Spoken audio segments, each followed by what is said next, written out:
할렐루야. 저는 어려서 시장에서 약 파는 약장수를 많이 봤습니다. 저는 약에는 관심이 없었고 약장수들이 하는 이 차력수를 즐겨 보았습니다. 어린 제가 봐도 이 약장수들이 파는 이 만병통치약이라는 것, 이 만병통치약이라고 소개하는 이 약장수의 말이 거짓말 같은데 제 어린 마음에도 사람들은 그 약을 자꾸 산단 말이에요. 왜 그런 것입니까? 약장수의 말솜씨에 넘어간 것입니다. 우리도 엄밀한 의미에서는 약을 파는 사람입니다. 신약과 구약을 파는 복음의 약장수들입니다. 이 약이 진짜 우리의 영혼과 육신의 질병을 살리는 만병통치약입니다. 신약과 구약을 먹으면 기생충 같은 마귀 사탄들이 몸에서 떨어져 나가고 또한 근심과 걱정이 해소되고 하나님의 은혜의 호르몬인 기쁨과 감사가 충만해져서 코로나 가운데서도 우리가 행복하게 살 수가 있습니다. 여러분들은 어떤 보약보다도 신구약 성경을 정기적으로 읽고 듣고 묵상하심으로 영과 육이 건강해지시기를 주의 이름으로 축원합니다. 세상의 약장수들은 제대로 검증도 안 된 약을 만병통치약으로 자신 있게 팔고 있는데 우리는 왜 영육을 살리는 복음을 팔면서도 망설이는 것입니까? 그 이유가 있는데 그 이유는 나에게 구원의 확신이 없기 때문에 그렇습니다. 그러므로 우리가 전도하기 전에 먼저 내가 구원받았는가, 구원의 확신이 있는가 이거부터 점검해야 전도도 잘할 수가 있습니다. 구원의 확신과 이 전도는 동전의 양면과 같습니다. 그래서 이 청교도 신학자였던 이 토마스 브룩스는 확신 있는 영혼은 천국에 동료 없이 가고자 하지 않는다라는 유명한 말을 했습니다. 확신 있는 영혼은 천국에 동료 없이 가고자 하지 않는다. 첫 번째, 바울 사도는 고린도 후서를 마무리하면서 고린도 교회 성도들에게 자신의 믿음을 시험하고 확증하라고 당부했습니다.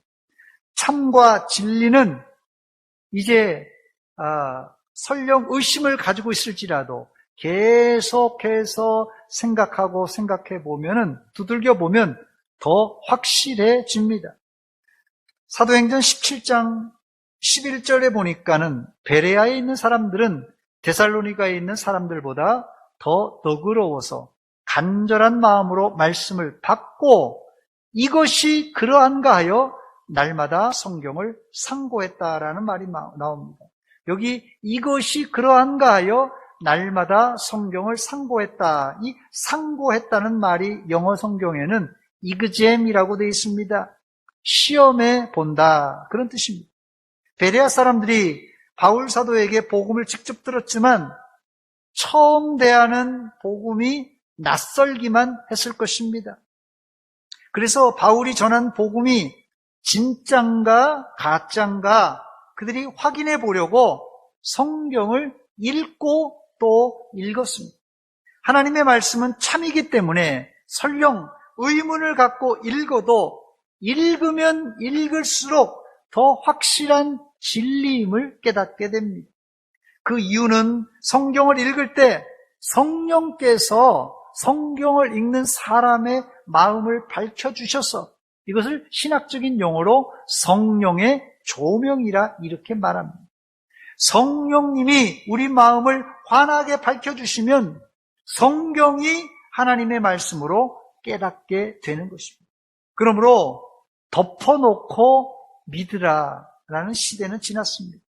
어쩜 우리나라에 복음이 처음 들어왔을 때는 우리나라 전 백성들의 이 학문의 수준, 이 배움의 수준이 깊지 않았기 때문에 그냥 덮어놓고 믿으라는 말이 통했을는지 모릅니다. 그러나 지금 전 세계적으로 우리나라가 학력이 최고입니다. 최고. 교육 수준이 최고의 수준에 달해 있습니다. 그러므로 이제는 덮어놓고 믿으라는 말보다는 베레아 사람들처럼 의문을 갖고 성경을 읽고 또 읽어서 깨달아야 됩니다.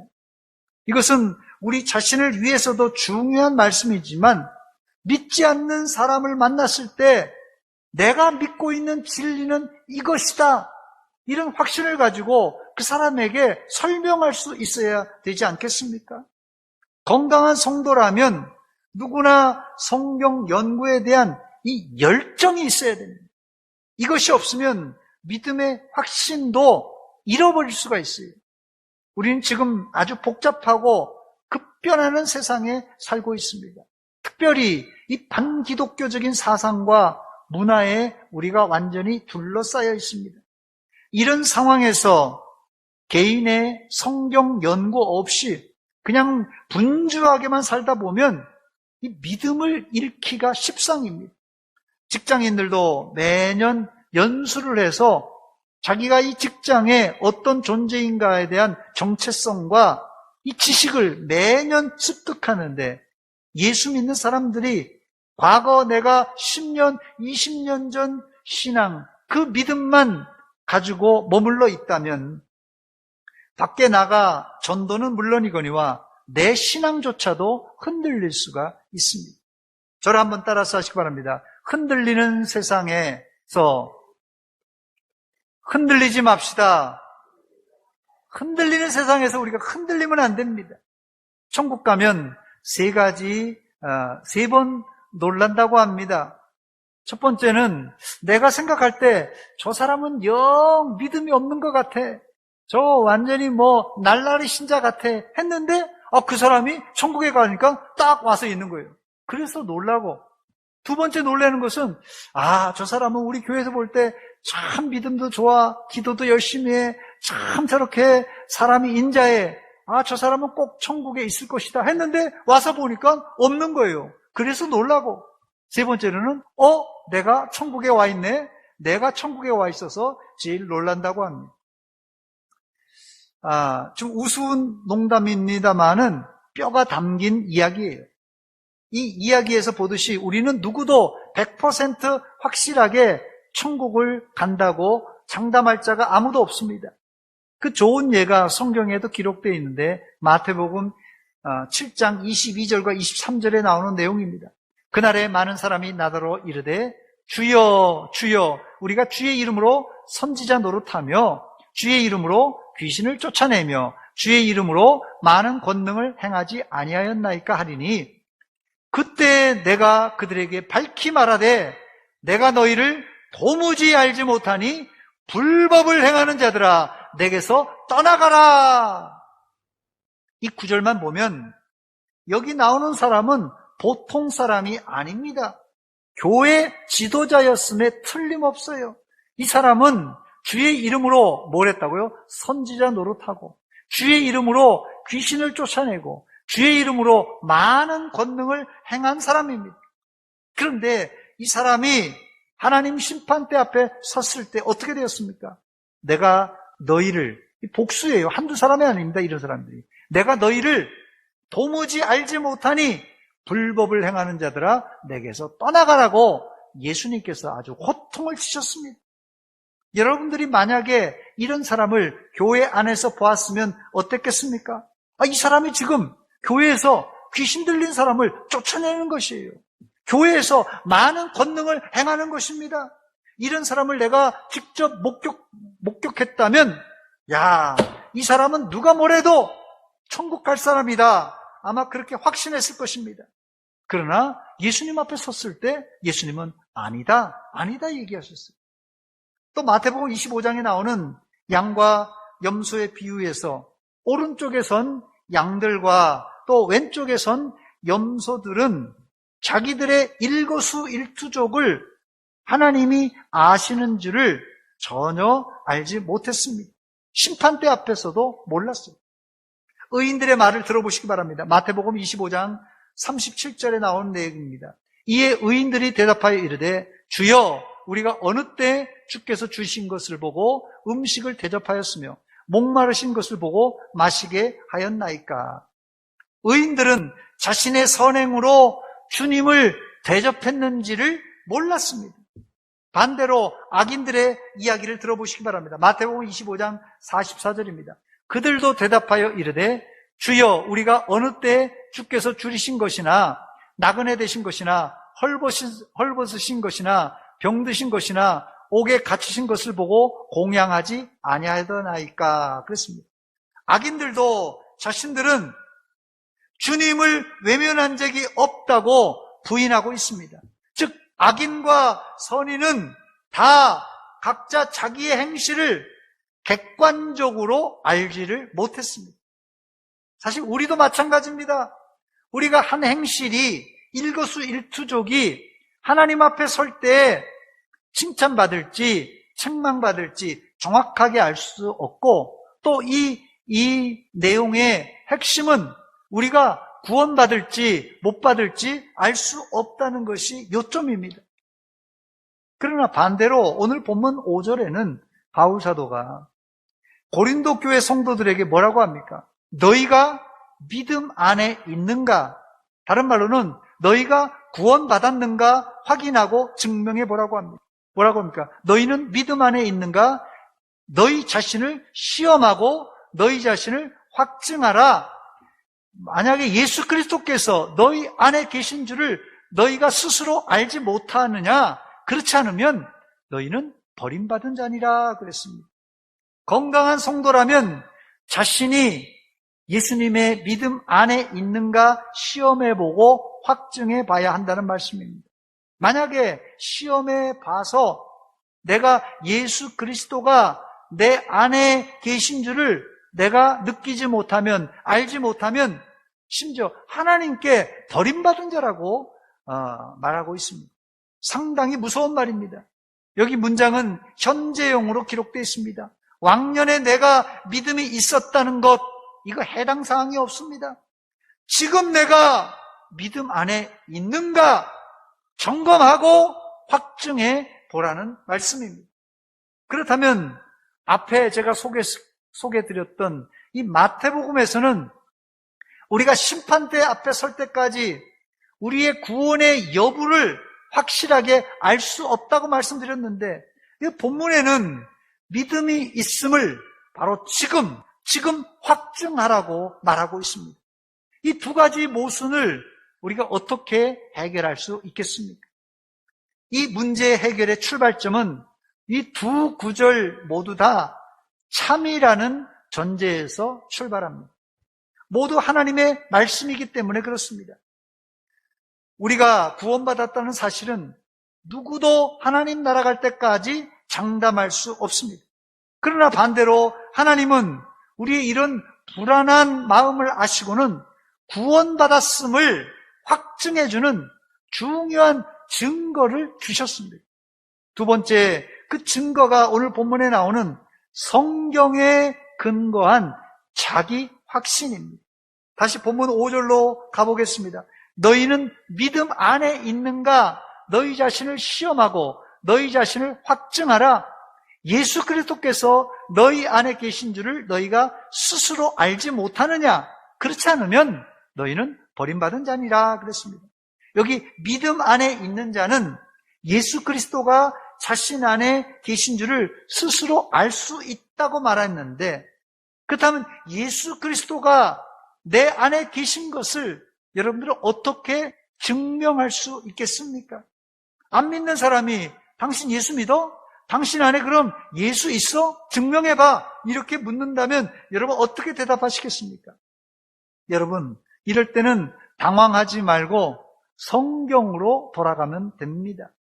요한복음 1장 12절입니다. 영접하는 자, 곧 그 이름을 믿는 자들에게는 하나님의 자녀가 되는 권세를 주셨다는 말씀입니다. 여기 영접하는 자, 영접한다는 말이 나오는데, 이 영접하는 자는 이 믿는 자와 동의어로 사용되고 있습니다. 그 영접하는 자, 믿는 자, 동의어입니다. 영접한다는 말이 무슨 뜻입니까, 그러면? 사람을 받아들인다는 것이에요. 우리 집에 손님을 받아들인다, 영접한다. 예수님을 내 안에 받아들인다, 영접한다는 뜻입니다. 자, 그러니까 예수님을 믿는다는 뜻은 예수님을 내 안에 받아들인다, 그런 뜻이에요. 요와 비슷한 구절이 요한계시록 3장 20절에도 나오는데요. 볼지어다 내가 문 밖에 서서 두드리노니 누구든지 내 음성을 듣고 문을 열면 내가 그에게로 들어가 그와 더불어 먹고 그는 나와 더불어 먹으리라 그랬습니다. 예수님께서 지금 문을 두드리고 있다고 했어요. 무슨 문이에요? 내 마음의 문을 지금 두드리고 있다고 그랬어요. 그런데 이 문을 두드릴 때 어떻게 해요? 문을 열고 나를 영접하면 내가 들어가겠다, 이렇게 말하고 있어요. 여기 지금 앞에 제가 소개했던 요한복음 1장 12절과 요한계시록 3장 21절은 모두 다 요한이 기록한 구절입니다. 이 영접한다는 말을 요한계시록에서 뭐라고 했다고요? 예수님이 우리 마음의 문을 두드릴 때 그 소리를 듣고 우리 마음을 열고 예수님을 받아들인다, 이런 뜻이에요. 그러면 예수님께서 내 안에 들어오셔서 나와 먹고 마신다 말하고 있습니다. 문제는 이 예수님이 2000년 전에 이 땅에 오셨지만 십자가에서 돌아가신 지 사흘 만에 부활하시고 또 승천하셔서 이제는 하늘나라 하나님 보좌 우편에 계셔서 우리의 눈으로 볼 수가 없습니다. 안 보이는 예수님이 우리 안에 계시다는 것을 증명하는 일은 쉽지가 않습니다. 여러분 안에 예수 그리스도가 계심을 어떻게 증명하겠습니까? 예수님이 우리 안에 계심을 증명하기 위해선 다시 성경으로 돌아가야 됩니다. 그 이유는 우리 신앙의 근거는 모두 성경에 근거하기 때문에 그렇습니다. 요한사도가 기록한 요한복음 15장 5절로 7절에 보니까 예수님은 자신이 우리 안에 어떻게 계시는지 이 포도나무 비유를 통해서 쉽게 가르치고 있습니다. 나는 포도나무요 너희는 가지라. 그가 내 안에 내가 그 안에 거하면, 그가 내 안에 내가 그 안에 거하면 사람이 열매를 많이 맺나니 나를 떠나서는 너희가 아무것도 할 수 없음이라. 사람이 내 안에 거하지 아니하면 가지처럼 밖에 버려져 마르나니 사람들이 그것을 모아다가 불에 던져 사르느니라.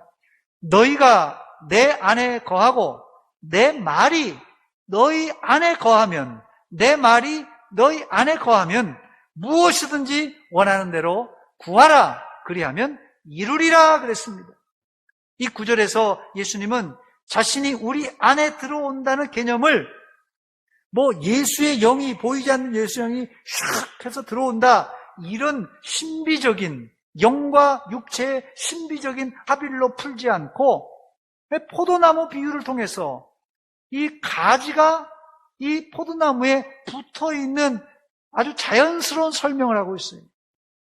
그것을 다른 의미로는 7절에 보니까 내 말이 너희 안에 거하면 무엇이든지 원하는 대로 응답해 주신다고 말씀하고 있어요.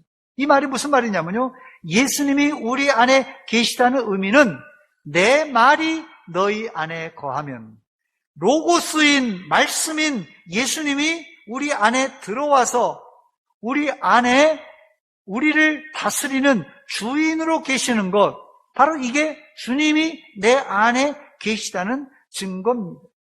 이제 여러분 안에 예수님이 계시다는 것을 다른 사람들에게 증명할 수 있겠습니까? 우리 안에 예수님이 계시다는 증거는 우리 안에 로고스인 말씀이 있는가를 살펴봐야 되고, 더 나아가 그 말씀이 내 안에서 주인 노릇을 하고 있는가, 그것을 봐야 되고, 또 주인이 시키는 그 말씀대로 하라는 대로 순종하고 있는가를 보면 알 수 있습니다. 여기서 한 단계 더 나간다면 로고스인 말씀에 순종한 결과 내 생활 가운데서 이제 열매를 맺는가를 보면 알 수 있습니다. 그래서 요한복음 15장 8절에는 너희가 열매를 많이 맺으면 내 아버지께서 영광을 받으실 것이요 너희는 내 제자가 되리라고 했던 것입니다. 예수님이 여러분 안에 있다는 증거는 뭐 신비적인 어떤 그런 부분이 아니라 우리 안에 로고스인 말씀이신 예수님이 우리 안에 들어와서 우리를 지배하여서 주인으로 살고 계시다는 그런 뜻입니다. 세 번째, 끝으로 바울 사도는 이런 믿음의 점검과 확신을 규칙적으로 하라고 권면합니다. 다시 본문 5절입니다. 너희는 믿음 안에 있는가? 너희 자신을 시험하고 너희 자신을 확증하라. 예수 그리스도께서 너희 안에 계신 줄을 너희가 스스로 알지 못하느냐? 그렇지 않으면 너희는 버림받은 자니라. 여기 시험이라는 단어가 한 번 나오는데 원어에는 두 번 나옵니다. 이 페이라조와 이 도키마조라는 이 두 헬라어가 나오는데 둘 다 시험이라는 뜻입니다. 페이라조, 도키마조. 이 첫 번째 사용된 이 페이라조라는 단어는 영어로 이 테스트라는 뜻입니다. 그래서 시험해 본다 그런 뜻이에요. 페이라조. 두 번째 사용된 이 도키마조라는 단어는 시험이라는 단어가 맞는데 근데 이 시험을 해보는 단순한 시험이 아니라 시험을 해봐서 확실하게 시험해 보니까 합격 혹은 증명됐어. 이게 맞구나. 확증해 보는 게 이 도키마조라는 단어입니다. 본문에 사용된 이 도키마조는 고린도전서 11장 28절에 바울 사도가 성찬식을 설명하면서 사용한 단어입니다. 고린도전서 11장 28절입니다. 사람이 자기를 살피고 그 후에야 이 떡을 먹고 이 잔을 마실지니. 성찬식에 사용되는 단어인데요. 여기 보니까 사람이 자기를 살피고 했습니다. 여기 사람이 자기를 살피고, 이 살피고가 바로 도키마조, 시험해 본다는 것이에요. 그냥 살피는 정도가 아니라 시험해 보는 것이에요. 그리고 시험해 보고 믿음이 있는가 확증한다는 뜻입니다. 즉 성찬식 중에 떡을 받을 수 있는 사람은 자기의 믿음을 점검하고 확증할 수 있는 사람이 바로 성찬식에 참여할 수 있다는 것이에요. 실제 16세기, 17세기 스코틀랜드 장로교회는 이 말씀을 엄격하게 성찬식에 적용했습니다. 스코틀랜드 장로교회는 성찬식을 앞두고는 목사님과 장로님들이 성도들의 집안을 각각 신방을 합니다. 이 신방은 단순히 얼굴만 보는 신방이 아니라 신앙을 체크하고 믿음을 테스트하는 신방이었어요. 그래서 집집에 가서 살피고 묻는 질문이 여러 가지 질문이 있었어요. 그 중에 대표적인 질문이 당신은 규칙적으로 성경을 읽습니까? 당신은 규칙적으로 기도를 하십니까? 여러분 가정에서는 가정 예배를 드리십니까? 그 외에 신앙적인 얘기, 믿음에 대한 얘기를 계속 질문합니다. 질문한 결과 믿음이 잘 갖추어졌다 판단이 되면 신방관 목사님이 그 자리에서 성찬식에 참여할 수 있는 작은 토큰과 같은 증명서를 그 사람에게 줍니다. 당시 스코틀랜드 장로 교인들은 이 토큰이 있어야 성찬식에 참여할 수 있었습니다. 그러니까 성찬식을 자주 못했어요. 천주교는 매주 하는데 매주 이렇게 신방 못하잖아요. 그러니까 그래서 1년에 4번 혹은 2번 이렇게 밖에 못하는 것이 신방을 철저하게 해서 성찬식을 했기 때문에 그렇습니다. 스코틀랜드 장로교회는 매번 성찬식마다 정규적으로 성도들의 신앙을 점검한 결과 당시 피의 여왕, 사람을 하도 많이 죽여서 피의 여왕이라는 별명이 붙은 메리 여왕이 있습니다. 이 피의 여왕인 메리와 찰스 1세 때의 박해에도 순교자의 신앙으로 이 스코틀랜드 장로 교인들이 신앙을 지킬 수가 있었습니다. 일반적으로 영국 잉글랜드의 개혁자들을 이 퓨리탄, 청교도라 이렇게 우리가 부릅니다.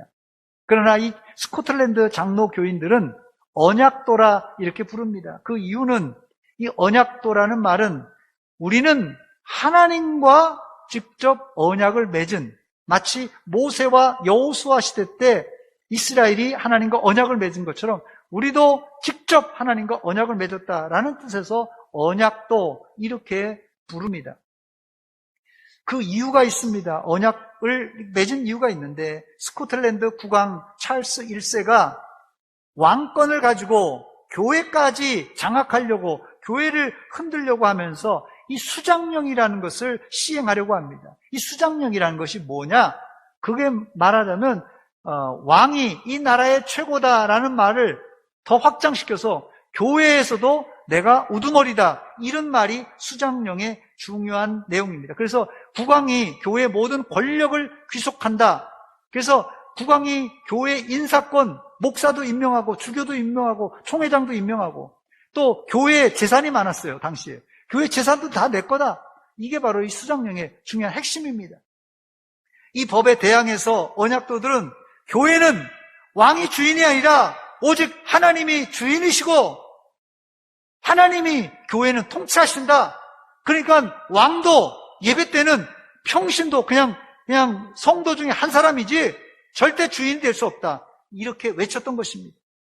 그런데 이 수장령에 따라서 지금도 영국의 이 성공회는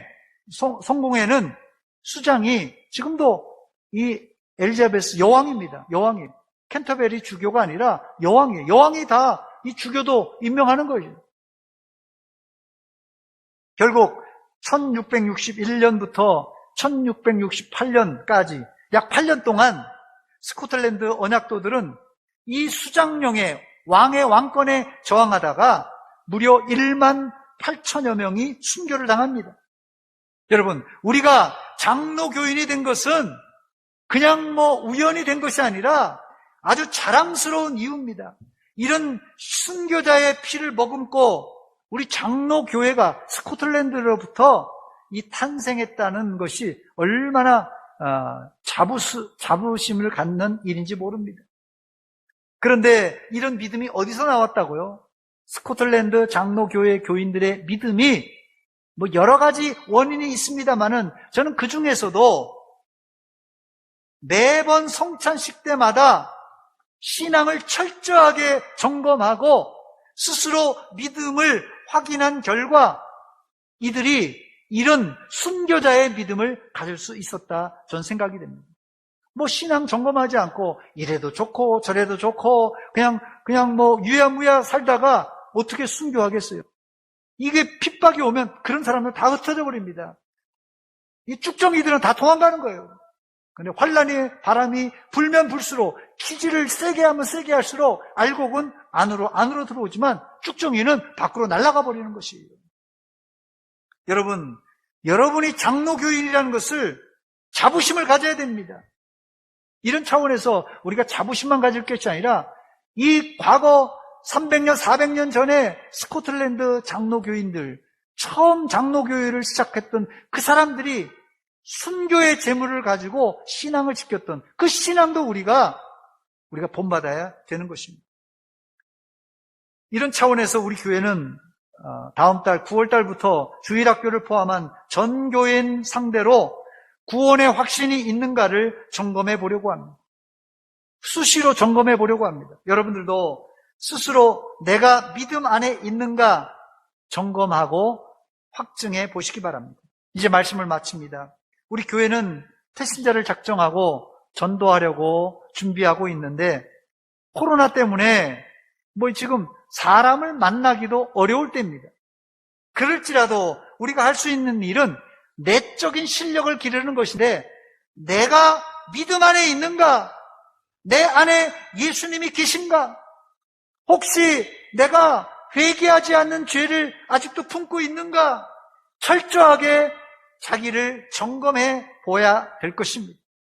이런 점검을 잘할 때 우리는 코로나 시대지만 구원의 확신으로 가득 차게 될 것입니다. 이 확신은 복음을 전할 원동력이 되는 것이에요. 앞서 말씀드렸던 청교도 토마스 브룩스가 한 말을 꼭 기억하시기 바랍니다. 확신 있는 영혼은 천국에 동료 없이 가고자 하지 않는다. 구원의 확신이 있는 사람은 절대 혼자 천국 가지 않는다는 말입니다. 만약 내가 천국 가는 확신이 있는데 예수 믿지 않는 가족, 친구, 이웃, 예수 안 믿으면 뻔히 지옥 갈 줄 알고도 무관심하다면 그 사람은 진짜 구원받은 사람인가 한번 점검해 봐야 될 사람입니다. 코로나는 곧 지나갑니다. 이 또한 지나갑니다.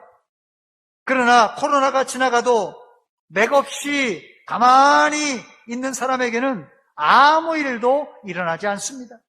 그러나 코로나 기간이지만 코로나 이후를 준비하고 말씀과 기도로 무장하고 믿음의 자기 확신을 확고히 하는 사람은 첫째는 내가 살아요. 코로나 가운데서도 내가 힘없이 비실비실거리지 않고 내가 살고 더 나아가서 남도 살리는 건강한 성도가 될 수가 있습니다.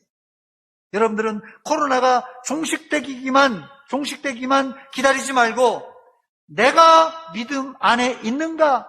내 안에 예수님이 계신가? 내가 구원의 확신이 있는가? 잘 점검하고 확인해서 이 어려운 세상을 바꾸고 또한 믿지 않는 자들을 구원하는 전도인이 되시기를 주의 이름으로 축원합니다. 기도하겠습니다. 하나님 우리 아버지 은혜와 사랑 감사드립니다. 이 아침에 저희들 코로나로 인해서 예배드리기도 어렵지만은 우리가 흩어져서 또 온라인으로 예배드리고 있습니다. 오늘 말씀을 들었습니다. 도전적인 말씀입니다. 코로나 핑계대지 말게 하시고 내 안에 구원의 확신이 있는가? 내 안에 예수님이 계신가? 우리가 잘 점검하고 확인해서 이 말씀을, 이 뜨거운 말씀을 예수님을 알지 못한 자, 지옥을 향하여 가는 자들에게 전하는 전도인들이 다 되게 하여 주시옵소서. 예수님의 이름으로 기도하옵나이다. 아멘.